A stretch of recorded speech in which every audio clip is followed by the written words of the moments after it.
Hi children, today we'll start standard 6th history chapter number 2 sources of history. Let's see. A number of objects used by our ancestors still exist. Exist means still are there. Some objects were used by our ancestors म्हणजे पूर्वज आपले. Okay. Some inscriptions from the past have been recovered.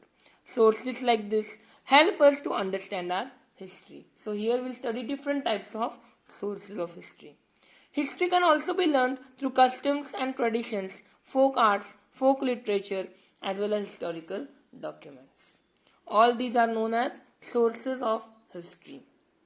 These are the three types: material, written, and oral. Let's see the first type of source: material sources. Man uses variety of things. Man uses different things in his life. Yes, na? They are known as artifacts. Those things are known as artifacts. Artifacts used by humans in the past provide us valuable, most important information about life in ancient times, past times. We can decide the period of ancient artifacts like earthen pots by studying the shape, color, and the designs on them. The ornaments used throw light on social interaction. All the ornaments which were used in previous past life, they throw the light. We can study about the ancient information. We get information on the diet of people. How were the people eating? What was the eating habit? From the remains of food grains, seeds and bones of animals. Also we find remains of houses and buildings. Some of the remains we find of houses and buildings. From that also we can see. We can find ancient coins and seals. All this give information about human activities in the past. All such artifacts, articles, monuments, or their ruins are called the material sources of history. For filling the blanks, yes, one sentence question may come. Next, do you know? Can you tell? You have to read it for your knowledge.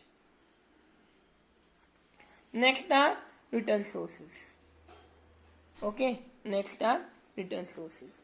The Stone Age means before age of studied in 5th standard. Stone Age and New Stone Age. Yes, Neolithic Age.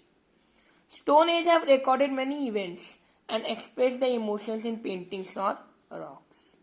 It was only after thousands of years that man learned the art of writing. After thousands of years, the man learned writing. Yes. In beginning, humans used symbols and signs.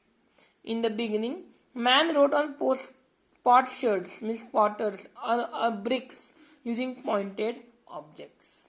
He also used birch, that is burj, tree bark, ट्रीचं bark, ट्रीचं पान, ट्रीचं एखादं फांदी वगैरे वापरायचे रायटिंगसाठी. As his experience and knowledge increased, he began to write in different ways. As he experienced different things, he began to use different things to write. He began to record the events that took place around him. Accounts of the royal courts were also written systematically. Whatever the events were happening in the royal big palaces, they were also written in systematic way, proper way. Many rulers had their orders, decisions, donations on copper plates. See, this is copper plate and this is inscription on a rock. Yes, they were writing on rocks, copper plates, etc. They included books on religion and social subjects, plays, poetry, travelogues, and scientific works. Travelogues means their description of their journey, of their travel, is called travelogues. All this literature, all this work helps us to understand the history of various historical periods.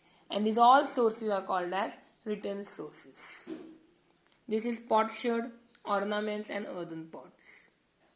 Yes. Understood? Next part, that is oral sources. Okay. Ovids, folk song, folk tales and similar passed on from generation to generation. Means from old generation to new generation, these all are folk songs, folk tales are passed on. And this literature is not in the written form, it is in the oral form. So these are called as oral sources of history. This is a chart for your exam, the complete the chart comes. Material sources of ancient Indian history, material, written and oral. Material are artifacts and structural remains. In artifacts, rock paintings, pottery, terracotta objects, beads, ornaments, sculptures, metal objects, coins, and weapons.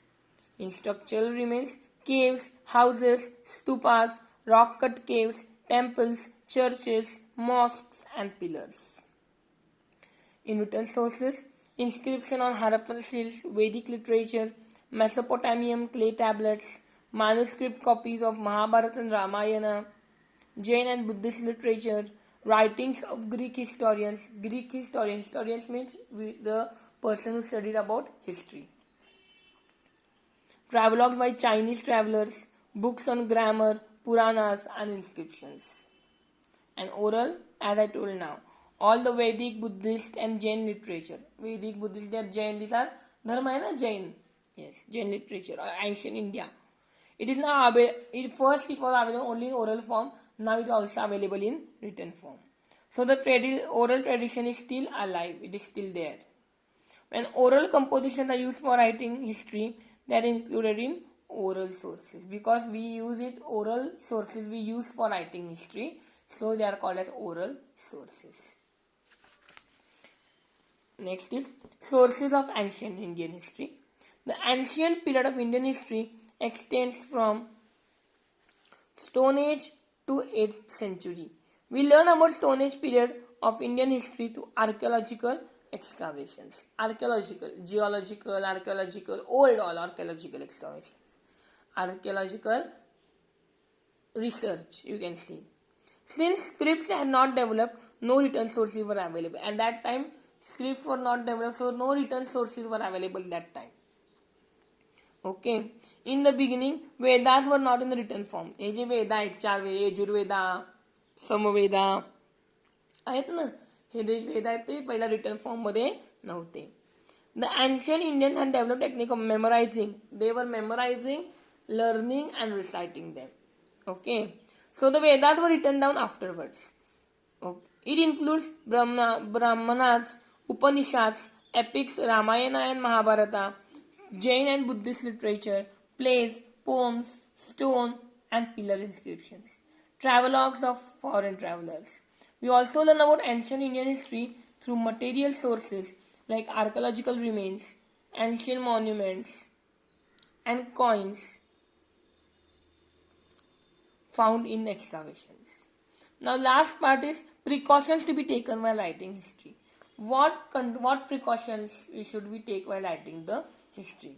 It is necessary to take precautions while using these sources to write history. A written document cannot be said to be authentic just because it is old. We cannot say that it is perfect because it is old. It needs to be examined critically as to who wrote it, why and when it was written. We should analyze it, think about it, who has written it, when he has written it, and why he has written that particular document. The conclusions, whatever the results drawn on the basis of various documents, have to be cross-checked. Is it true? You have to check it. You have to cross-check it. And corroborated with one another. We should be correlated. We should cooperate each other. And we should cross-check it, examine it, what is actual behind it. Such a critical analysis is very important in the writing of history. Understood? Yes. In next chapter we'll study next video. In next video we'll study the next chapter. Thank you.